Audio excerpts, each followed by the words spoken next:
O que teria sido de Fernando Alonso na Red Bull? Pois é, Helmut Marko recentemente andou contando que eles procuraram o espanhol em 2007, mas ele não levou a sério o projeto da fabricante de energéticos que até então não tinha vencido nada na Fórmula 1. Uma decisão em outro sentido àquela altura faria as coisas muito diferentes para o bicampeão, que poderia ter muito mais títulos, e para a Red Bull, que poderia ter seguido uma trajetória muito diferente. E você está em Pequenas Grandes Histórias. Toda semana aqui no Splash and Go você já sabe uma pequena história sobre a Fórmula 1 ou não, desde que seja rapidinho, legal de contar e bacana de saber. Vamos lá!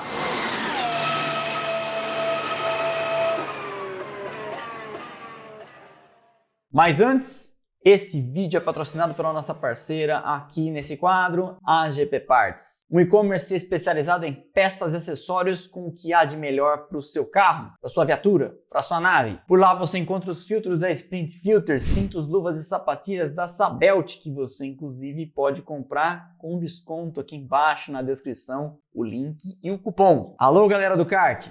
Fiquem ligados nessa. O site deles é bonito, rápido, fácil de navegar e por lá você encontra tudo em até 10 vezes. E 10 vezes se há de convir comigo que dá uma facilitada, não dá? Pois é. Além disso, tem uma vantagem essencial que eu deixei para falar por último. Tudo por lá você encontra a pronta entrega. No instalar de dedos vai para o seu carro. E não é cascata. Outro dia alguém comprou Sabelt lá, acho que era um par de luvas ou de sapatilhas e marcou a gente falando, nossa, em 1h10 eu tinha recebido. Então não é mero discurso de vendas. Acabando aqui, dá uma olhada no link e divirta-se.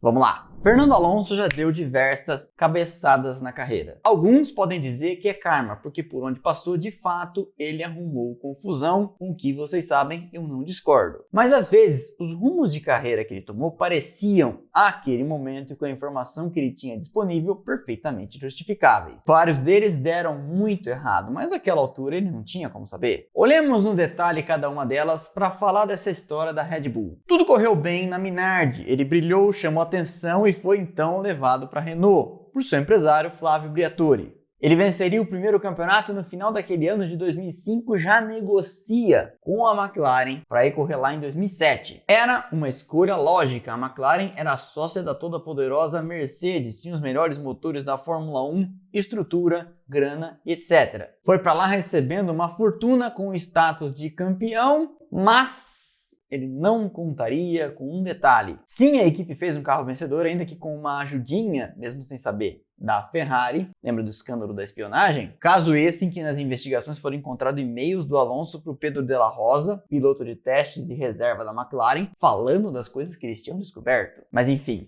outro dia a gente fala disso. Por lá, o carro era de fato muito capaz e eles começam o ano brigando por vitórias e pódios. Mas Alonso não contava com um detalhe: o companheiro de equipe que o Ron Dennis tinha arrumado para ele. Porque um novato que apareceu da GP2 para substituir, na verdade, o buraco deixado por Juan Pablo Montoya, já contei essa história nesse vídeo aqui, de repente começou a dificultar muito as coisas para o espanhol. E ele não esperava isso de jeito nenhum, tanto que disse para Ron Dennis quando foi contratado e soube quem seria seu companheiro. Achei que você queria ganhar um campeonato de construtores também. Claramente duvidando da capacidade do outro piloto de somar pontos junto com ele, para no total eles vencerem o campeonato de equipes. Lê do engano do Alonso. Mas enfim, a gente sabe o rolo que foi e em 2008 ele volta para a Renault trocado por Heikki Kovalainen e por lá faria 2 temporadas. E é aqui que entra a pequena grande história de hoje, porque Helmut Marko e Christian Horner procuraram Alonso quando ele estava de saída da equipe de Ron Dennis. E falaram para ele, então, esse é o nosso projeto, nós temos uma fabricante de energéticos, contratamos o Adrian Newey e queremos vencer. Era provavelmente para uma vaga substituindo David Coulthard, que provavelmente seria rebaixado para Toro Rosso ou aposentado compulsoriamente. Alonso, na época, ganhando milhões e com metade do grid querendo contratá-lo, ainda que sem vagas, pensou, é melhor eu esperar no meu canto aqui na Renault e alguma coisa melhor vai aparecer, como de fato apareceria na Ferrari.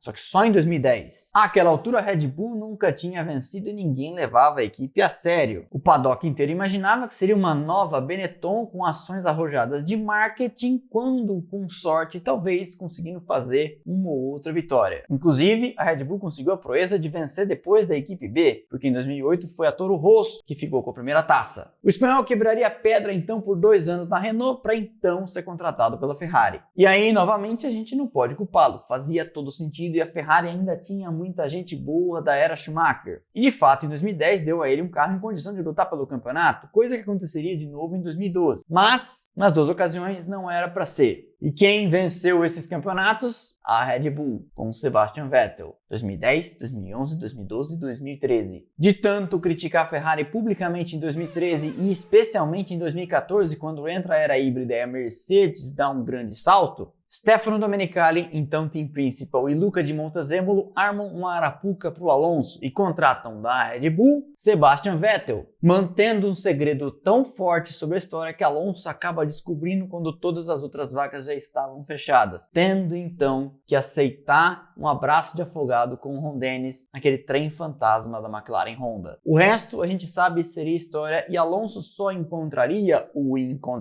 Adrian Newey a partir do segundo trimestre de 2025, agora na Aston Martin. Mas o que teria sido de Alonso se tivesse ouvido a proposta de Horner e Marko lá no final de 2007? Será que ele teria apenas 2 campeonatos mundiais? Será que o rumo da Red Bull seria o mesmo? Será que Adrian Newey de fato teria o sonho de trabalhar com ele depois de já ter trabalhado? Sim, eu sei, eu pego no pé do Alonso, mas não é pegação de pé quando é verdade. A história nos mostra que o Alonso não é fácil. Essa foi então mais uma pequena história do Splash and Go no YouTube. Eu espero que vocês tenham gostado. Deixa o like, que é de graça, não custa nada e ajuda demais o canal. Quebra essa pra mim. E eu te peço para usar com a gente uma das 3 hypadas que você tem por semana. Conhece essa nova ferramenta do YouTube? Pois é, toda semana você pode usar 3 hypadas que mostrarão para o YouTube que você gosta dos vídeos desse canal e ajudar ele então a disseminar nosso conteúdo internet afora, chegando cada vez mais longe. Nossa comunidade aqui, eu sempre digo, é poderosíssima e a gente tem muito mais likes do que canais com 10, 15 vezes mais inscritos do que a gente. Por quê? Porque toda vez que eu peço para vocês deixarem o like, vocês deixam, porque afinal de contas é de graça. Então é isso, valeu e aquele abraço.